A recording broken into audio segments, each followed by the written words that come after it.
Are you ready to find out how to start using AI, especially as an entrepreneur? In this video, I'm going to dive through how I would start with AI if I had to go back 2.5 years ago as ChatGPT came out, and how to be able to be effective by it, and of course, like the biggest thing that you can probably do so that it can actually scale with you. The first one is identifying current pain points or bottlenecks within your business. What this means is going ahead and kind of starting to notice, or if you already have a list, what are the current things that are too repetitive in your business or stop because you're not there, or something that could easily be a template or a format, there's just no one else is doing it. That's where you can start when it comes to using AI, is you can use just as simple as ChatGPT, creating an email writer on sending out very custom sales emails to people. That is one of the things that I've done for a lot of my own clients as an AI consultant, is I literally just build a custom GPT for them based on their business, what it is that they do, who their target audience are, and what is their core offer. And going ahead, and every single time that they find someone who could be a possible match, they just input their information into that custom GPT, and then they just have an email that's now ready to send and to go, even with follow-up emails that they can send if ever that person doesn't respond. So right now, go ahead and start picking out the tasks and the outcomes that are repetitive, needs to get done, but no one seems to get it done, or even the tasks that can be easily automated. So then you can start exploring essentially how AI can help you with those. Next is to go ahead and research popular AI tools. However, I do recommend to sticking with one. What I mean by this is, yes, you can go ahead and try ChatGPT, Gemini, Grok. You can try it, all of these kind of chat-based tools, but I recommend that once you pick one, you stick to that one. Now, yes, later on you can kind of use a little bit of each, but I recommend this if you're just starting out, is just pick one. For me, I have gone ahead and just chose ChatGPT as my one, just because I can do so much with it, especially as an entrepreneur. But for some people, Gemini works better for them, Grok works better for them. It really depends. As long as you just start with one, you pick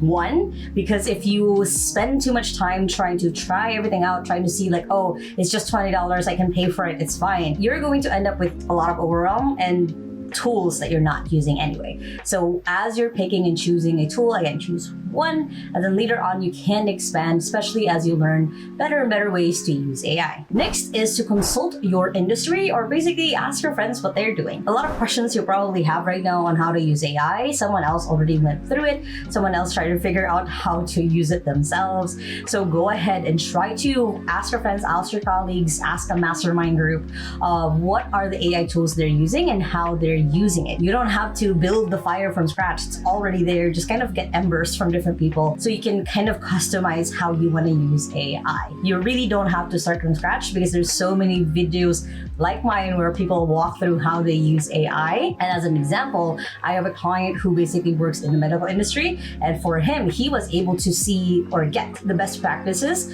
of how to make sure that he is still compliant with privacy laws basically, and still using AI, and be able to create an AI assistant that's compliant with those laws based off of the feedback from his friends and his colleagues in the workplace. So you can find out what's already working, what's not working for people, so you can skip all the things that are not working and just get to the parts where you can actually start using AI. Next is set clear and achievable results. The main thing of this is to not overwhelm yourself with AI, is to choose one, use it, and then that list of things that might not be working in your business, or the repetitive, or the things that could be easily a template or an asset in your business, you can just focus on that one at a time. It doesn't have to be that you're doing everything at once.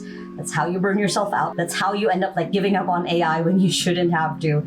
It's just focus on just kind of achievable little things, so then you can start kind of getting comfortable when it comes to using AI. Then you want to go ahead and start with a small pilot project. For me, within my business, how I did this is we rebuilt kind of all of our SOPs, our standard operating procedures. We had to rewrite a lot of them. We had to format them in the same template every single time. And we just had a batch of new managers come into the business. And what I did instead is, as a project, each division in the business went ahead and used the AI assistant that I created for them to be able to create, again, that same SOP updated with the template, as well as updated for any information that wasn't aligned anymore in the old SOP. So that was kind of a really quick thing that we did. It took us about a week. Most weeks they still had other things and priorities they were doing, but it was so much faster than the 6 months that it took for us to create the template, making sure that it's formalized, making sure it's aligned with everything else.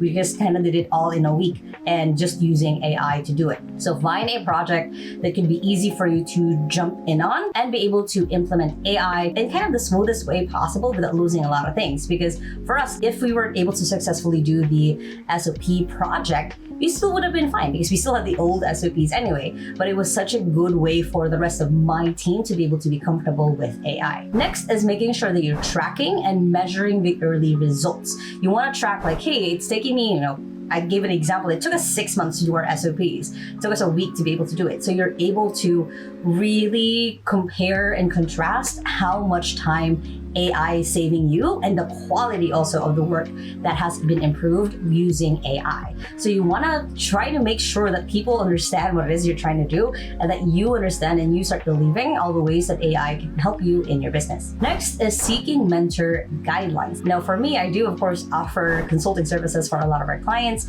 but it doesn't have to be an AI consultant. It could be that you are finding or creating or getting into a community with AI. I know so many different ones in different cities. You could probably just search AI community in your city on there, and you can find other people not in your industry, but you can also find people who are as enthusiastic as AI to kind of keep you on track of using it a lot, of going ahead and actually implementing it within your business and not just having it be an idea.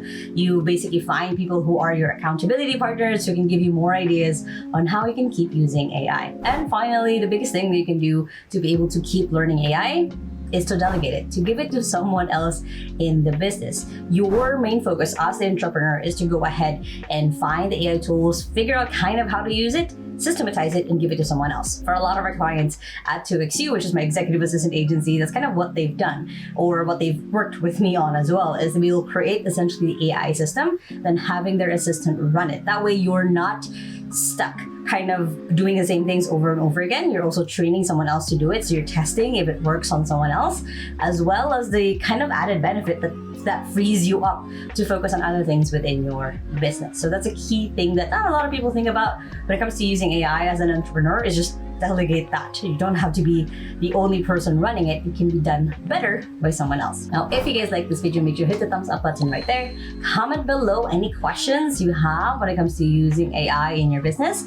I would love to know. And if you still haven't yet, make sure to hit the subscribe button right there so you don't miss any of my videos every Sunday and Thursday on how to work from home and how to build business from home, which you guys can check out through the playlist right here and the latest video right here. Hope you guys have an amazing day, and with that, small steps matters, and I'll see you in the next video. Bye!